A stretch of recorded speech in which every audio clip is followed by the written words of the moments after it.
2019ರಿಂದ 2023 ಇವ್ರ ಬಸ್ ಇವ್ರ ಸರ್ಕಾರ ಹೆಂಗಿತ್ತಪ್ಪ ಅಂತಂದ್ರೆ ದ್ವೇಷ ತುಂಬಿದ ತುಕ್ಕು ಹಿಡಿದ ಬಸ್ಸು ಮುಂದಕ್ಕೆ ಹೋಗಲೇ ಇಲ್ಲ. ದ್ವೇಷ ತುಂಬಿದ ತುಕ್ಕು ಹಿಡಿದ ಬಸ್ಸು ಮುಂದಕ್ಕೆ ಹೋಗಲೇ ಇಲ್ಲ.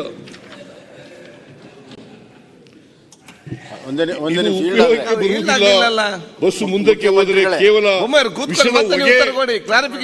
ವಿಷದ ಹೊಗೆ ಉಗುಳುತ್ತದೆ, ವಿಷದ ಹೊಗೆ ಬಿಡುತ್ತದೆ ಎಂದು ಜನ ತಳ್ಳಿದರು. ಆಗಲ್ವಾ ಸರ್?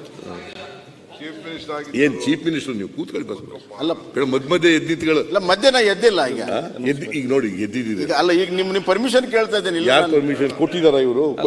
ನೀವು ಇಲ್ಲಾದ್ರೆ ಕೊಡ್ತಾರ ಅವರು. ಕೊಟ್ಟರೆ ಇಲ್ಲ, ನೀವು ಇಲ್ಲ ಕೂತ್ಕೋತೀನಿ. ಇಲ್ಲ, ನೀವು ಇಲ್ಲಾದ್ರೆ ಮಾತ್ರ ನೀವು ಒಪ್ಪಿದ್ರೆ ಇಲ್ದಾಗಲ್ಲ. ಈಗ ಅಲ್ಲ, ಇದು ಒನ್ ವೇ ಕೂತ್ಕೊಳ್ಳಿ. ಈಗ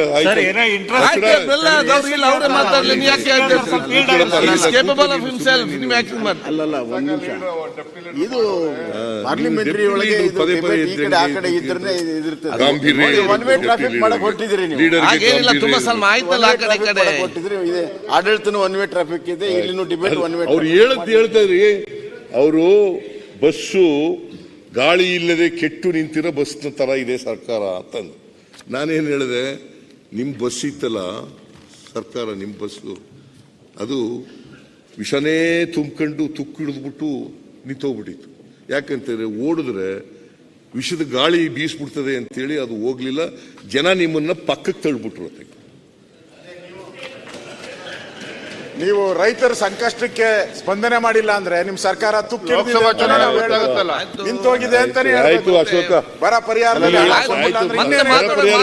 ಆಮೇಲೆ ಮಾತಾಡಿ. 9 ವರ್ಷದಲ್ಲಿ ಒಂದೇ ಒಂದು ಅಭಿವೃದ್ಧಿ ಕಾರ್ಯ ಆಗಿಲ್ಲ ಅಂತ ನಿಮ್ಮ ಮಾನ್ಯ ಅಧ್ಯಕ್ಷರೇ, ನಿಮ್ಮ MLA ಅಲ್ಲ,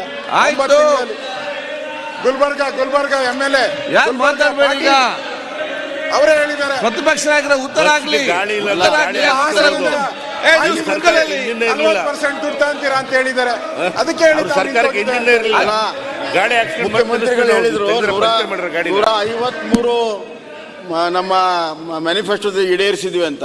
153 ಮಾಡಿದ್ರೆ ನಿಮ್ನ ಯಾಕೆ ಪಕ್ಕಕ್ಕೆ ತಳ್ಳಿದ್ರು? 2018ರಲ್ಲಿ ಎಲ್ಲವೂ ಈಡೇರಿಸ್ಬಿಟ್ಟಿದ್ದೇವೆ, ಪಕ್ಕಕ್ಕೆ ಸೇರಿರಿ ಅಂತ ಹೇಳಿದ್ರು. ಅಂದ್ರೆ ಬರೀ ಹಾಳೆಯಲ್ಲಿ ಅಷ್ಟೇ ಇತ್ತು, ಪುಸ್ತಕದಲ್ಲಿ ಅಷ್ಟೇ ಇತ್ತು, ಅದು ಜನರಿಗೆ ಮುಟ್ಟಿರ್ಲೇ ಇಲ್ಲ. ಅದಕ್ಕಾಗಿ ಜನ ನಿಮ್ಮನ್ನ ಪಕ್ಕಕ್ಕೆ ತಳ್ಳಿದ್ರು. 153 ಈಡೇರಿಕೆ, ಪಕ್ಕಕ್ಕೆ ಹೋಗಿ ಸ್ವಾಮಿ ಅಂದ್ರು. ಆಯ್ತು, ಮಾತಾಡ್ಲಿ. ನರೇಂದ್ರ ಸ್ವಾಮಿ ಅವ್ರು ಕೂತ್ಕೊಳ್ಳಿ. ಏನು ಜನ ಪಕ್ಕಕ್ಕೆ ತಳ್ಳಿಲ್ಲ, ಜನ ಓಟ್ ಕೊಟ್ಟಿದ್ರು. ಮಾತಾಡ್ತಾರೆ, ನೀವು ಯಾಕೆ ಮಾತಾಡ್ತೀರಿ? ಆಪರೇಷನ್ ಮಾತಾಡ್ತಿಲ್ಲಿ ಮತ್ತೆ ಅಲ್ಲಿ ಆಗ್ತದೆ, ಇಲ್ಲಿ ಬಾಕಿ ಆಗ್ತದೆ. ಇದೇ ಆದ್ರೆ ಸಂಜೆ ತನಕ